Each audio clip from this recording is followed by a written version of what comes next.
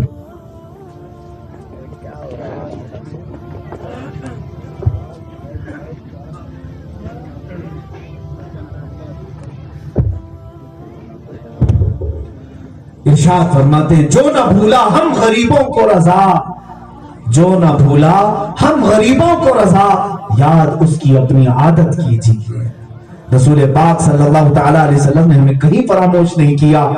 اے امت کے غیور نوجوانوں, تمہارے ہاتھ میں اگر آج سوشل میڈیا ہے, فیس بک یا دیگر انسٹا وغیرہ چلاتے ہو, تو یہ صرف اور صرف دنیا کا حسن سمیٹنے کے لیے نہیں, یہاں کی خوبصورت لڑکیوں کو دیکھنے کے لیے تمہاری آنکھیں نہیں, بلکہ تم مسلمان ہو, تم بھیجے گئے ہو اللہ کے دین کو غالب کرنے کے لیے, اخلاق رسول ہر ایک جگہ عام کرنے کے لیے.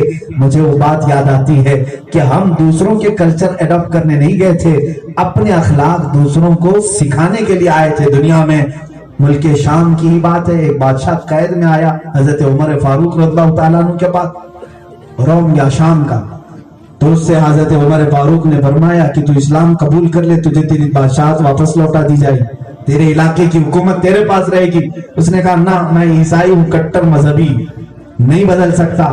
حضرت عمر فاروق رضی اللہ تعالیٰ عنہ نے فرمایا پھر تو میں تجھے قتل کر دوں گا. اس نے کہا قتل کر لوں, میں میرا دین تو نہیں چھوڑوں گا, اس بادشاہت کے لیے, اس کرسی کے لیے دین تو نہیں بدلوں گا. حضرت عمر نے کیا کیا, اس بادشاہ کو جیل میں ڈال دیا, اور صرف جیل میں نہیں رکھا, حضور صلی اللہ علیہ وسلم کے صحابہ میں سے 10 صحابہ کو بھی جیل میں ڈال دیا. ان کا کیا قصور تھا, کچھ بھی نہیں. 10 صحابہ سے کہا تم بھی جیل میں اس کے ساتھ رہو گے, صحابہ نے کچھ بھی نہیں کہا. 10 دن گزر گئے, جیل کی سلاخوں کے پیچھے 10 دن گزر گئے. لیکن میرے عزیزوں, رسول کے دیوانے جہاں ہوتے ہیں وہ اپنے ایمان کے ساتھ ہوتے ہیں, میرے نبی کے اخلاق کے ساتھ ہوتے ہیں. یہ نہیں کہ مسجد میں عبداللہ ہے, باہر جا کر کے کچھ اور ہو گئے. صحابہ تھے, جیل میں بھی وہی ہوتے تھے. 10 دن کے بعد وہ جو قیدی بادشاہ ہے وہ کہنے لگا اے مسلمانوں, میں تمہارے امیر سے ملنا چاہتا ہوں. پیغام بھیجا گیا. حضرت عمر نے پوچھا کیا چاہتا ہے وہ؟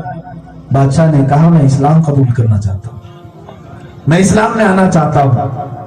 فوراً طلب کیا, پوچھا کہ کیا بات ہے, میں تجھے پہلے 10 دن پہلے آفر دے چکا تھا, تو ڈھیٹ تھا, کٹر تھا اپنے مذہب کا, آج کیسے بدلنا چاہتا ہے؟ کیا جیل کے 10 دن بھاری پڑ گئے؟ وہ بادشاہ کہتا ہے نہیں عمر, جیل کے 10 دن بھاری نہیں پڑے, تمہارے نبی کے یہ 10 جوان بھاری پڑ گئے. اس لیے کہ ان کی صبحیں دیکھا, ان کی شامیں دیکھا, ان کے دن و رات دیکھا, ان کے بیٹھنے کے طریقے, ان کے سونے کے طریقے, ان کے کھانے کے طریقے, یہ بتاتے ہیں کہ یہ جھوٹوں کی جماعت نہیں ہو سکتی.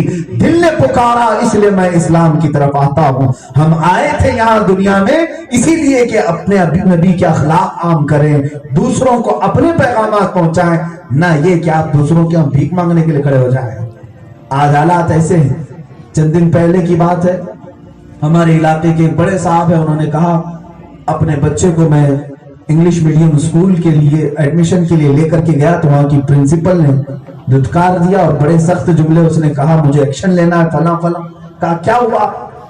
کہا کہ اس نے کہا کہ تمہارے گھروں میں پڑھائی ہوتی نہیں, مسلمانوں کے ہاں کھیل کود زیادہ ہوتا ہے, ہمارے اسکول کی امیج خراب ہو سکتی ہے, تمہارا بچہ پڑھ نہیں پائے گا, جاؤ دوسرے اسکول میں ڈال دو. اور یہ ریکویسٹ پہ ریکویسٹ کر رہے ہیں, پیسے ڈبل دینے کی بات کر رہے ہیں کانوینٹ میں ڈالنے کے لیے عیسائیوں کے. افسوس ہوا اس دن. میں نے مصر میں دیکھا تھا, وہاں کے لائبریریوں میں کچھ خط رکھے ہوئے ہیں, اٹلی کے, یورپ کے بادشاہ اسپین کے مسلمانوں کو خط لکھتے تھے بادشاہ کہ ہمارے ایک بیٹے کو عربی علماء کے پاس پڑھنے کی موقع دیا جائے. اسپین میں جب اسلامی حکومت تھی تو یورپ کے بادشاہ اپنے شہزادوں کو بھیجتے تھے کہ عرب کے علماء کے پاس 1-2 سال رہ کر کے آؤ, کامیاب ہو جاؤ گے. آج بھی وہ خط موجود ہے جو بادشاہوں کے لکھے ہوئے ہیں مسلمان علماء کی طرف کہ ہمارے بچوں کو آپ گود لے لیں, کچھ پڑھا دیں, کچھ پڑھا دیں. پوری دنیا میں یہ مشہور تھا کہ علم اگر کہیں سے پھیلا ہے تو میرے نبی کے ذریعے سے ہے, اور انہی کے صحابہ سب جگہ حاکم تھے. لیکن یہ حالات ایسے کیسے بدلے کہ ہم آج علم میں, ایجوکیشن میں ان کے غلام, ہر چیز میں ان کے غلام.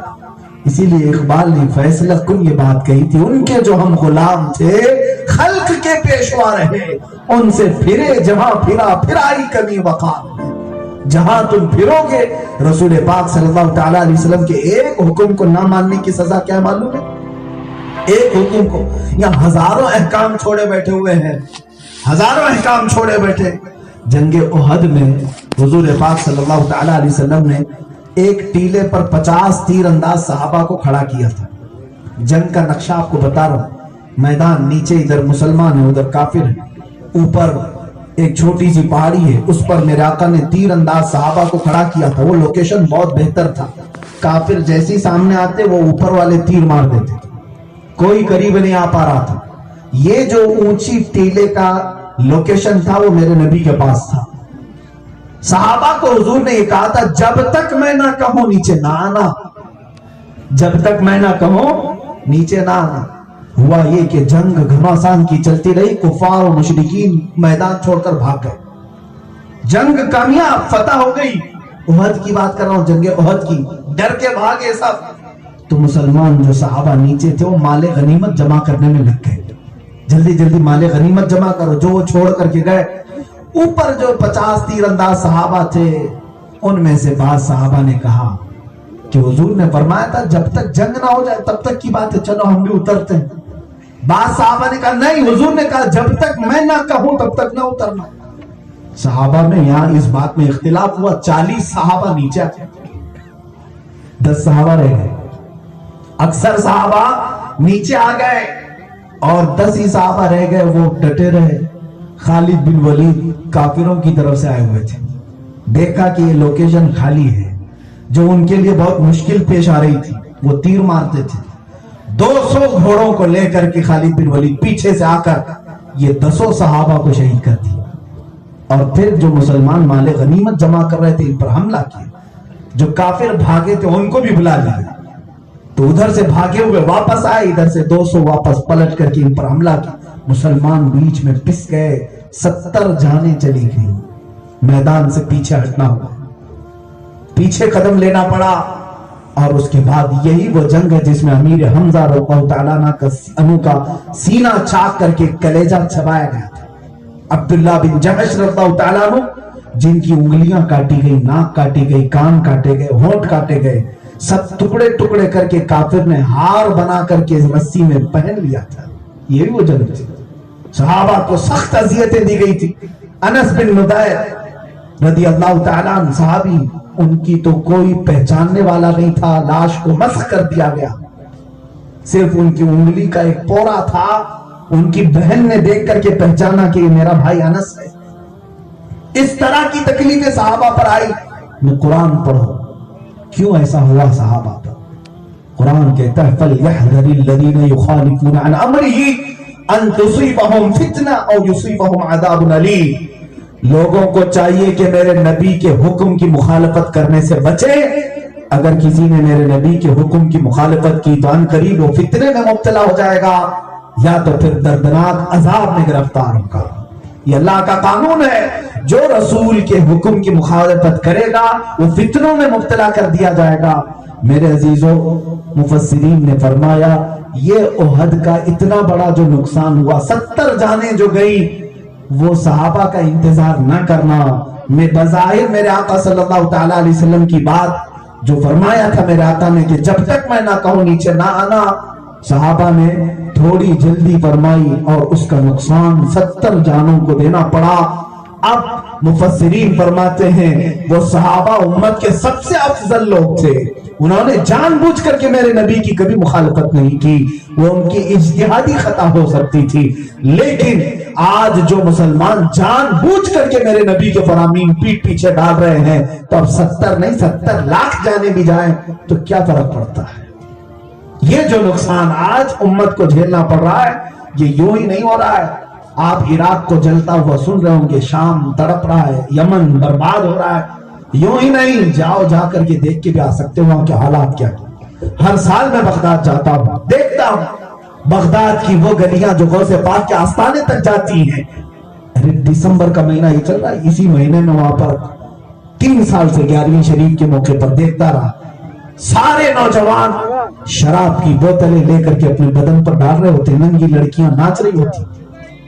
یہ بغداد کے بازاروں میں آج بھی تو اللہ کا عذاب نہیں آئے گا. ملک شام کے حالات بھی کچھ اچھے نہیں. سارے سمندروں کے ساحل بیچ وہاں خوبصورت لڑکیوں کے رقص سے بھرے رہتے ہیں. یمن کے حالات بھی ایسے تھے.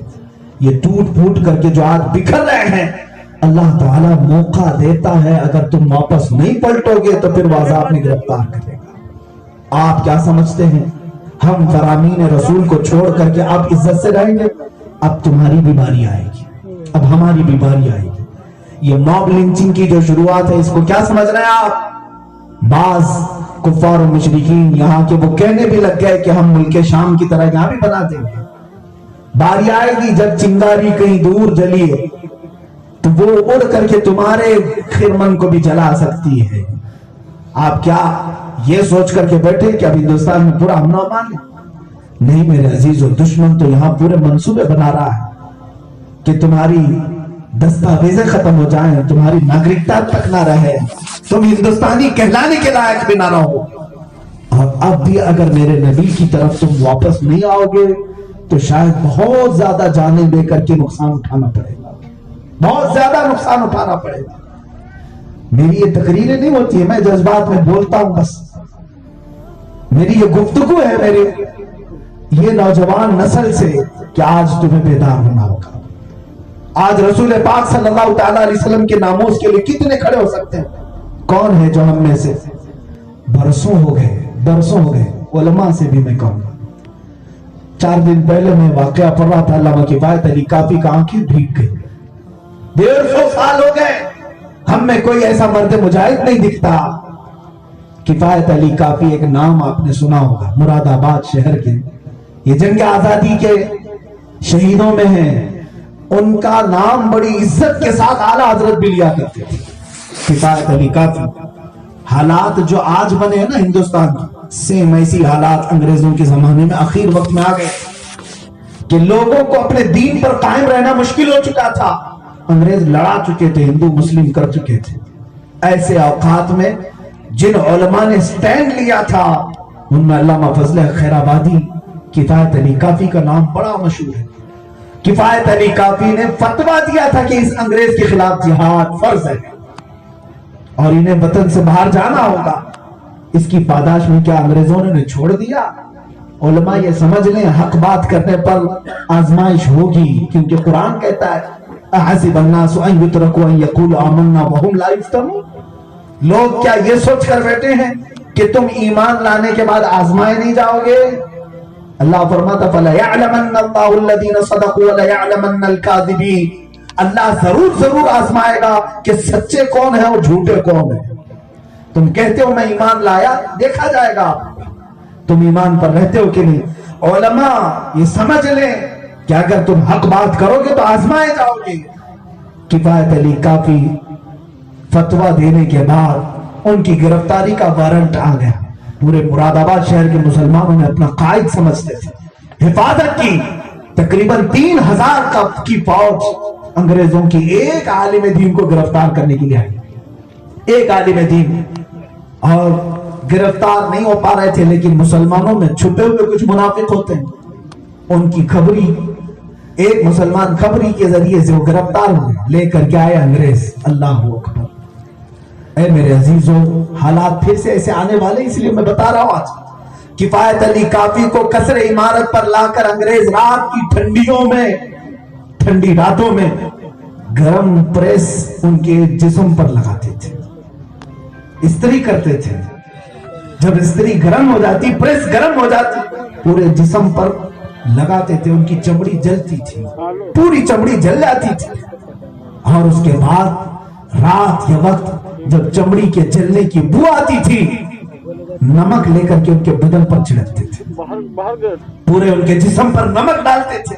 7 راتوں تک اس عالم دین نے یہ تکلیفیں اٹھائی، لیکن وہ اپنے فتوے سے ٹس سے مس نہیں. اس لیے کہ وہ وفادار رسول تھا.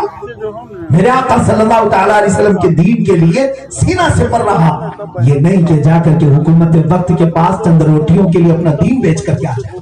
نہیں میاں تم راجیہ سبھا کی ہمیں سیٹ دے دو, ہم بھی آ جائیں گے, تمہاری بولی بولیں گے, پارلیمنٹ میں بٹھا لو, ساتھ چھوڑ دیں گے, پوری قوم کو بیچ کے آ جائیں گے. وہ علماء نہیں تھے وہ. کفایت علی کافی رحمت اللہ تعالیٰ نے, میرے عزیزوں, کفایت علی کافی کو 7ویں دن جب یہ کہا گیا کہ اب بھی نہیں فتویٰ بدلو کہ پھانسی دی جائے گی, کہا میں اسی کے انتظار میں ہوں, اسی کے انتظار میں ہوں کہ یہ دنیا کے جھمیلوں سے نکل کر کے بارگاہ مصطفیٰ میں تو پہنچ, کہ مجھے جو اعزاز ملنا ہے وہ مدینے کے تاجدار سے ملنا. میرے عزیزوں, 7ویں دن کے بعد جب انہیں لے جایا گیا اور بغداد مراد آباد کے چوراہے پر پھانسی پر لٹکانے کا آرڈر آیا, پورا مجمع بھی تھا, دیکھ رہا تھا. کچھ لوگوں کی آنکھیں نم تھی, رو رہے تھے. کفایت علی کافی کو پھانسی کے پھندے پر چڑھایا جانے لگا تو آپ مسکرا رہے تھے. لوگوں سے کہا, اے لوگوں غم نہ کرو, غم نہ کرو. اور اس کے بعد انگریزوں نے کہا, کوئی آخری خواہش ہے تمہاری؟ اصول ہے دنیا کا, مرنے سے پہلے, پھانسی دینے سے پہلے ہم پوچھ لیتے ہیں کہ کوئی آخری خواہش ہے. کفایت علی کافی رحمت اللہ تعالیٰ علیہ کہتے ہیں, ہاں ایک خواہش ہے کہ پھندا لگنے سے پہلے ایک نعت رسول پڑھنا چاہتا ہوں, میرے آقا کی شان میں ایک نعت گنگنانا چاہتا ہوں. انگریزوں نے کہا, کہہ لو. پکارا پھر کفایت علی کافی نے, کوئی گل باقی رہے گا نہ چمن رہ جائے گا, کوئی گل باقی رہے گا نہ چمن رہ جائے گا, پر رسول اللہ کا دین حسن رہ جائے گا. اطلس و کم خاک کی پوشاک پہ نازا نہ ہو, اس تنے بے جان پہ خاکی کفن رہ جائے گا. سب فنا ہو جائیں گے کافی وہ لیکن حشر تک, سب فنا ہو جائیں گے کافی وہ لیکن حشر تک, نعت حضرت کا زبانوں پر سخن رہ جائے گا. تکبیر, نعرہ رسالت, فیضان تاج الشریعہ کانفرنس, حضرت علامہ مفتی سلمان رضا صاحب ازہری, پیر طریقت حضرت سمنانی میاں صاحب قبلہ. سبحان اللہ, سبحان اللہ. یہاں پر لڑکیوں کے لیے پھانسی پر چڑھتے ہوئے تو دیکھے گئے, کسان قرض کے بوجھ پر پھانسی کے پھندوں پر لٹکتا ہوا تو دیکھا گیا. لیکن امت کے غیور علماء میں کفایت علی کافی اس کا نام ہے جو صرف نام رسول پر پھندے پر چڑھا ہے, میرے آقا صلی اللہ تعالیٰ علیہ وسلم کی عظمت کے لیے چڑھا ہے. آج ہمارے ہزاروں نوجوانوں میں کون سا وہ جوان ہے جس کا خون جوش مارتا ہو کہ میں نے اپنی زندگی وقف کی ہے میرے نبی کے نام کے لیے, رسول پاک صلی اللہ تعالیٰ علیہ وسلم کے لیے. اے میرے عزیزوں, وہ تمہارے اندر یہ جذبہ آج اگر پیدا نہ ہوا تو کفار تمہاری گردنوں پر اپنا پیر رکھ چکے ہیں, اور نہ جانے کب تمہاری سانسیں رکنے والی ہیں, تمہیں بھی اندازہ نہیں. اب جب مرنا ہی ہے تو کسی جگہ بستر پر پاؤں رگڑ کر مرنے سے کیا فائدہ, جب موت آنی ہی ہے تو میرے نبی کا نام لے کر شہادت کی موت کیوں نہ مارے. ہمارا مقصد یہاں پر کیا ہے؟ اقبال نے کہا ہے, شہادت ہے مطلوب و مقصود مومن, نہ مال غنیمت نہ کشور کشائی. ہمارا مقصد یہاں پر نہ مال غنیمت حاصل کرنا ہے نہ کشور کشائی ہے, شہادت ہے مطلوب و مقصود مومن. ایک صحابی آئی ہے بارگاہ رسول, سوچو کہاں ہے تم نے بچے پیدا کیے ہیں, کس لیے؟ بچہ پیدا ہوتی کہتے ہیں ماں اس کو ڈاکٹر بناؤں گا, باپ کہتا ہے نہیں انجینئر بنائیں گے. اسی میں جھگڑے چل رہے ہیں. مدینے کی ایک خاتون ہے, جب میرے آقا جہاد کے لیے جا رہے, کہا سب جوان آ جائیں, جنگ سخت ہونے والی. ایک خاتون آئی 1.5 سال کا یا 2 سال کا بچہ لے کر, 1.5 سال کا بچہ لے کر آئی, دودھ پیتا بچہ. بارگاہ رسول میں عرض کیا, آقا آپ کا اعلان سنا, آپ مجاہدین کے ساتھ جا رہے ہیں, کفار نے آپ کی عزت پر حملہ کیا ہے, ہر گھر میں اپنا جوان دے دیا, میرے گھر میں اس بچے کے علاوہ کوئی نہیں, اس بچے کو لے کر حاضر آئے. کہا شکر کھانے, دودھ پینے, مٹھائی کھانے کے لیے نہیں, میدان جہاد میں جان دینے کے لیے 2 سال کا بچہ لے کر آئی. میرے آقا نے فرمایا اس کا کیا ہوگا, یہ 2 سال کا بچہ تم کیوں لے آئی؟ وہ کہتی ہاں یا آقا میں جانتی ہوں یہ تلوار بھی نہیں اٹھا سکتا, تیر بھی نہیں اٹھا سکتا, جہاد میں جانے والے بڑے بڑے پہلوان ہوتے ہیں, مگر آقا مجھے محروم نہ کرے, مجھے مایوس نہ کرے, میرے گھر میں اس کے علاوہ کوئی نہیں. ہو سکے تو آپ اپنے مجاہدین صحابہ میں سے کسی ایک کے ہاتھ میں میرا بچہ دے دیں, کہا کیا ہوگا؟ کہا جب کافروں کی طرف سے تیر چلے تو میرا بچہ ڈھال کے کام آ سکتا ہے، میرا بچہ ڈھال کے کام آ سکتا ہے، تیر آپ کے صحابہ پر نہ لگے، میرے بچے پر آ جائے، کم از کم میں آپ کی عزت پر میرا یہ لال تو قربان کر ہی سکتی ہوں۔ صحابہ کے وہ جوش تھے میرے عزیز، میرے آقا صلی اللہ تعالیٰ علیہ وسلم نے بچے کو لیا نہیں، دعا فرمائی اور رخصت کیا۔ آج ہمارے گھروں میں بچے پالے جا رہے ہیں یا بچے پل رہے ہیں، آپ کو خبر بھی نہیں ہے، ان کے منہ سے گندی گالیاں بھی لوگوں کو مصری کی ڈلی لگتی ہے۔ آج یہ اخلاق ہمارے گھروں میں آ گئے، صبح اٹھتے ہی گانے کی دھن پر ان کی صبح، شام میں سوتے وقت گانے کی دھن میں۔ ہم تو اس لیے نہیں آئے میرے عزیز یہاں پر، یاد رکھنا ہے جوانوں، فون کان میں لگا کر کے، ایئر فون لگا کر کے آج جو جوان مست ہیں، سوچتے ہیں ٹائم پاس کر لیں گے، قیامت کے دن یہ سب ٹائم پاس یاد آئے گا۔